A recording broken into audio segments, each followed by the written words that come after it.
মুসলমান করব, আমরা মুসলমানের কাছে লুকিয়ে লুকিয়ে কেন যাব? আল্লাহু আকবার কবীরা। যখন হযরত আবু বকর সিদ্দিক বললেন, রাসূল পাক বললেন, ঠিক আছে চিন্তা করো না, আজকে চলো মক্কায় যাব, মক্কায় গিয়ে সেখানে আমরা ইসলাম প্রচার করব। আল্লাহু আকবার কবীরা। আবু বকর সিদ্দিক রাদিয়াল্লাহু তাআলা আনহু রাসূল পাকের সঙ্গে সাহাবায়ে কেরামদের সঙ্গে 30 থেকে 35 জন সাহাবা ঈমান দেখেন, রাসূল পাকের সাথে সম্পর্ক দেখেন, রাসূল পাকের সাথে মহব্বত দেখেন, রাসূল পাকের সাথে রিশতা দেখেন, যে রিশতার কারণে ওনাকে আল্লাহ তাবারক ওয়া তাআলা এত সম্মান দান করেছিলেন। রাসূল পাক সাল্লাল্লাহু তাআলা আলাইহি ওয়াসাল্লাম যখন বললেন, এ আবু বকর চলো চলো আজকে যাওয়া হোক, মক্কাতে গিয়ে প্রচার করা হোক, মক্কার মধ্যে গিয়ে ইসলাম ফেলানো হোক, মক্কা কাফেরদেরকে দাওয়াত দেওয়া হোক। আল্লাহু আকবার কবীরা। রাসূল পাক সঙ্গে সাহাবায়ে কেরাম, রাসূল পাক সঙ্গে আবু বকর সিদ্দিক যাওয়া হলো। মক্কায় গিয়ে যখন ইসলামের প্রচার শুরু হলো, মক্কায় গিয়ে যখন ইসলামের বাণী চালানো শুরু হলো, ইসলামের প্রচার শুরু হলো। আল্লাহু আকবার কবীরা। মক্কার চারপাশে কুফার ও মুশরিকরা, মক্কার চারপাশে কাফিররা ঘিরে ধরলো, ঘিরে দেওয়ার পর বলল, এখানে এইগুলো চলবে না, এখানে লাখ লাখ পুজো হয়, এখানে ভূতের পূজা হয়, এখানে আল্লাহকে মানা যাবে না। যদি তোমরা আল্লাহর প্রচার করো, যদি তোমরা দ্বীনের প্রচার করো, তোমাদেরকে এখান থেকে তাড়িয়ে দেওয়া হবে, বের করে দেওয়া হবে। আস্তে আস্তে মাজমা বাড়তে লাগলো, ভিড় বাড়তে লাগলো, মানুষজন জড়ো হতে লাগলো, কাফের ও মুশরিকরা এসে আক্রমণ করলো। আক্রমণ করার পর রাসূল করিম সাল্লাল্লাহু তাআলা আলাইহি ওয়াসাল্লাম বসে রয়েছেন, সাহাবায়ে কেরাম বসে রয়েছেন, আবু বকর সিদ্দিক বসে রয়েছেন। একের পর এক সাহাবায়ে কেরামদের উপর মার চালু হলো, আক্রমণ চালু হলো, এত মার মারা হলো, এত আক্রমণ করা হলো, এত জুলম করা হলো। আবু বকর সিদ্দিক বেহুশ হয়ে গেলেন। আবু বকর সিদ্দিক বেহুশ হয়ে গেলেন। যখন বেহুশ হয়ে গেলেন, ওনাকে তুলে নিয়ে যাওয়ার মতন কোনো লোক ছিল না, ওনাকে তুলে নিয়ে যাওয়ার মতন কোনো লোক ছিল না, বাঁচাবার মতন কোনো লোক ছিল না, সাহায্য করার মতন কোনো লোক ছিল না। আল্লাহু আকবার কবীরা। রাসূল পাকের সাথে নিসবত দেখেন, রাসূল পাকের প্রতি ভালোবাসা দেখেন। আবু বকর সিদ্দিক বেহুশ হয়ে গিয়েছে, আবু বকর সিদ্দিকের জ্ঞান নেই। আবু বকর সিদ্দিক রাদিয়াল্লাহু তাআলা আনহু, ওনার এমন অবস্থা, উনি কথা বলতে পারতেন না, কিন্তু ওনার লোকেরা, ওনার কাবিলার লোকেরা যখন হযরত আবু বকর সিদ্দিক রাদিয়াল্লাহু তাআলা আনহুকে নিয়ে গেলেন, নিয়ে যাওয়ার পর ঘরের মধ্যে রাখলেন, একদিন হুজুর আসে না, দুদিন হুশ আসে না, 3 দিনের মাথায় হযরত আবু বকর সিদ্দিক চোখ খুলেছেন, হালকা হালকা কথা বলছেন। সমস্ত লোক জড়ো রয়েছে, সবাই ভেবেছে আবু বকর মারা গিয়েছে, সবাই ভেবেছে আবু বকর শহীদ হয়ে গিয়েছে, সবাই ভেবেছে আবু বকর এই পৃথিবী ছেড়ে চলে গিয়েছে। কিন্তু আল্লাহু আকবার কবীরা। হযরত আবু বকর সিদ্দিক রাদিয়াল্লাহু তাআলা আনহু যখন উনি চোখ খুললেন, মুখ খুললেন, প্রথম বললেন কি, আমার মুহাম্মদ মুস্তাফা কেমন? সুবহানাল্লাহ।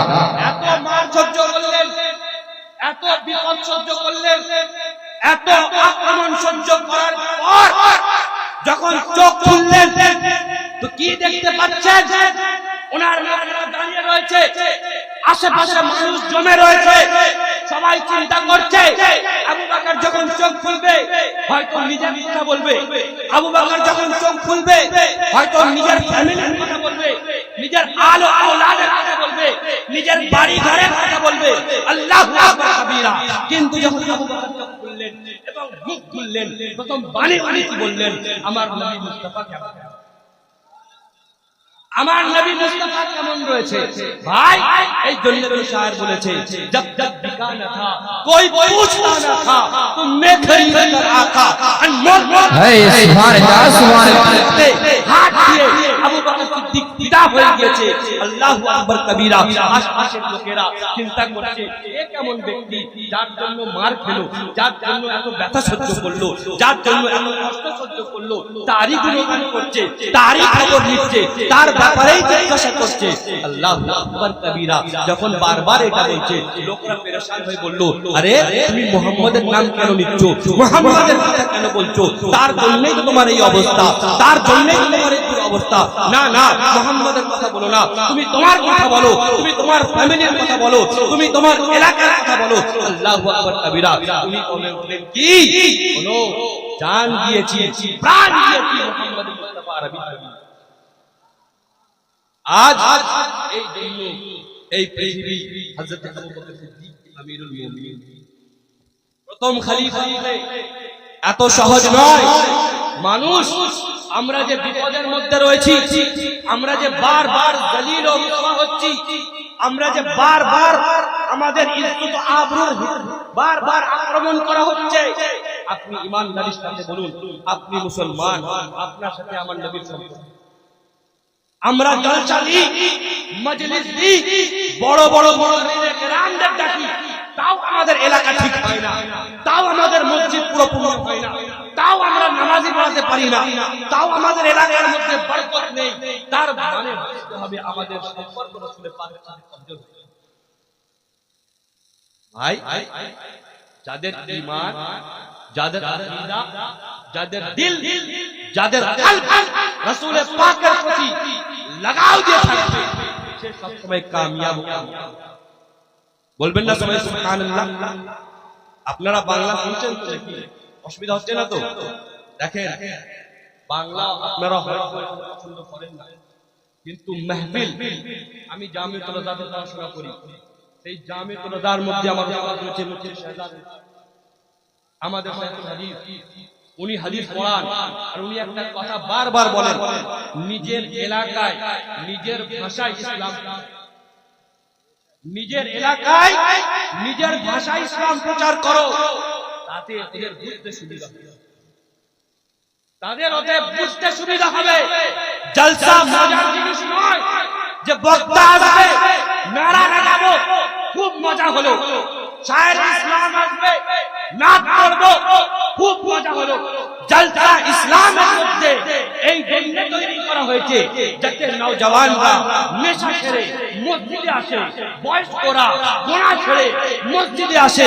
জলসা এই জন্য করা হয়েছে যাতে সবাই আশিকে মুস্তাফা।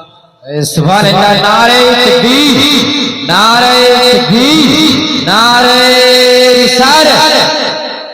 ভাই আসুন আপনাদেরকে সাহাবায়ে কেরামদের ঘটনা বলি, সাহাবায়ে কেরামদের ঈমান কেমন ছিল, আর আজ আমাদের বিপদ কেন হয়।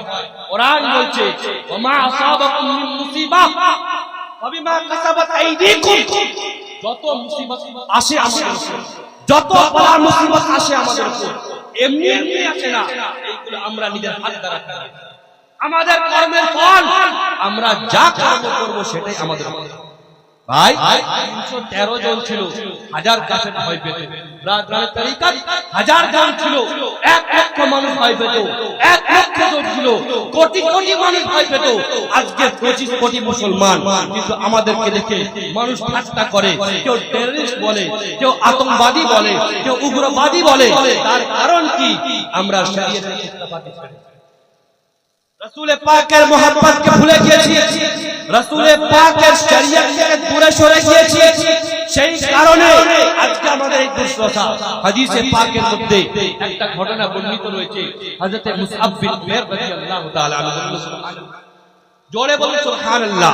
হযরত মুসআব বিন উমাইর একজন সাহাবী রাসূল, একজন সাহাবী রাসূল, কিন্তু সাহাবী হওয়ার আগে, ইসলাম আনার আগে, মুসলমান হওয়ার আগে ওনার অবস্থা কেমন ছিল, ওনার কন্ডিশন কেমন ছিল, ওনার স্ট্যাটাস কেমন ছিল, ওনার পরিস্থিতি কেমন ছিল। আসুন আপনাদেরকে বলি, হযরত মুসআব বিন উমাইর রাদিয়াল্লাহু তাআলা আনহু, ওনাকে বলা হতো কুরাইশদের মধ্যে সবথেকে নওজওয়ান এবং পয়সাওয়ালা। আপনারা জানেন না ইন্ডিয়ার মধ্যে সবথেকে পয়সাওয়ালা কে? জানেন না? জানেন ইন্ডিয়ার মধ্যে সবথেকে পয়সাওয়ালা আম্বানি, তাই ইন্ডিয়ার মধ্যে সবথেকে পয়সাওয়ালা, জোরে বলুন, আম্বানি। তো কুরাইশদের মধ্যে, আরবদের মধ্যে বেশিরভাগ পয়সাওয়ালাদের মধ্যে একজনের নাম ছিল মুসআব বিন উমাইর। মুসআব বিন উমাইর উনি এত ধনী ছিলেন যে ওনার ড্রেস, ওনার কাপড় মুলকে ইয়েমেন থেকে সেলাই হতো। উনি এমন আতর লাগাতেন যে ওনার আতরের খুশবু যখন উনি ঘোড়ায় চড়ে বের হতেন এলাকার মধ্যে ছড়িয়ে যেত, আর মানুষ বলতো মুসআব বিন উমাইর। উনি একমাত্র একটা বাবার সন্তান, একজন আওলাদ। ওনার মা ওনাকে খুব ভালোবাসতো, খুব প্রেম করতো, খুব মোহাব্বত করতো। মুসআব বিন উমাইর নওজওয়ান ছেলে, নওজওয়ান, ঘোড়ার উপর সওয়ার হয়ে যখন মক্কায় আসতো, ঘোড়ার উপর সওয়ার হয়ে যখন মক্কার গলি দিয়ে আসতো, মানুষরা দেখতো যে হ্যাঁ কোন বড় বাপের। এই মুসআব বিন উমাইর, সেই মুসআব বিন উমাইর রাস্তা দিয়ে যাচ্ছেন, রাসূলে পাকের দিদার, रसूल पाकेर दीदार হয়ে গেছে আমি কি বললাম जिसको हो दर्द का मजा नाज़े दवा उठाए যার দিলের মধ্যে ইশকে মুস্তাফা বাতি চলে গিয়েছে সে আর অন্য কিছু बेशक रसूल पाकेर प्रेम কেটে গিয়েছে দুনিয়াবি প্রেম তার কাছে কিছু নয় মুসআব বিন উমাইর যে কুরাইশের সরদার যে নওজওয়ান যে হ্যান্ডসাম বয় যে দেখতে সুন্দর যে ঘোড়ার উপর চড়লে মানুষ ফিদা হয়ে যেত যে খুশবু লাগালে দূর থেকে শোনা যেত যে মানুষ সব সময় আরামের জিন্দেগি কেটেছে একটা কাপড় পরলে সেই কাপড় আর দ্বিতীয়বার পরতো না মুসআব বিন উমাইর রাসূল পাকের যখন বাণী শুনলো রাসূল পাকের যখন কথা শুনলো রাসূল পাকের যখন পবিত্র মুখ দ্বারা কালামুল্লাহ শুনলো সে ফিদা হয়ে গেল ফিদা হয়ে যাওয়ার পর রাসূল পাকের প্রতি ভালোবেসে রাসূল পাকের উপর কালমা পড়লো सुभान अल्लाह কালমা পড়ে নিল লা ইলাহা ইল্লাল্লাহ মুহাম্মাদুর রাসূলুল্লাহ পড়ে নিল যখন কালমা পড়ে নিল ঘরের মধ্যে এলাকার মধ্যে খবর হয়ে গিয়েছে মুসআব বিন উমাইর মুসলমান হয়ে গেছে এলাকার মধ্যে চর্চা হচ্ছে মুসআব বিন উমাইর মুসলমান হয়ে গিয়েছে মা একমাত্র সন্তান মা একমাত্র ছেলে মা চিন্তা করছে আমার ছেলে কিভাবে আমার বিরুদ্ধে যেতে পারে আমি তো অন্যজনকে মানি মুসআব আমার সন্তান সে কি করে মুহাম্মাদের খোদাকে মানতে পারে নিজের ছেলেকে ডাকলো ডাকার পর বলছে এ মুসআব বিন উমাইর তুমি আমার একমাত্র সন্তান তোমাকে আমি ভালোবাসি এই রাজপ্রাসাদ এই গাড়ি এই রাজপ্রাসাদ এই ঘোড়া এই আতর এই ড্রেস এই সব তোমার জন্য রয়েছে এইগুলো তুমি তার মালিক তুমি মুহাম্মদকে ছেড়ে দাও মুহাম্মাদের খোদাকে ছেড়ে দাও মুহাম্মাদের খোদাকে তর্ক করে দাও আমি তোমাকে এইগুলো সব দিয়ে দেব তোমাকে আমি খুব ভালোবাসি ছোটবেলা থেকে তোমাকে মানুষ করেছি ছোটবেলা থেকে তোমাকে নাচ দিয়ে মানুষ করেছি এ মুসআব বিন উমাইর তুমি এইগুলো ছেড়ে দাও আল্লাহু আকবার কবীরা जिसको हो दर्द का मजा नाज़े दवा उठाए ভাই আমার মুসআব বিন উমাইর বলছেন আম্মা জান আপনার জন্য আমি এই দুনিয়ায় এসেছি আম্মা জান আপনার জন্য আমি এই পৃথিবীতে এসেছি আম্মা জান আপনি আমাকে বড় করেছেন আম্মা জান আপনি আমাকে সব কিছু দিয়েছেন আম্মা জান আপনার জন্য আমি দুনিয়াতে চোখ খুলেছি কিন্তু খোদার কসম করে বলি মুহাম্মাদের যখন গোলাম হয়ে গেছি আমি মনে করি সমস্ত সুখ একদিকে রাসূল পাকের গোলাম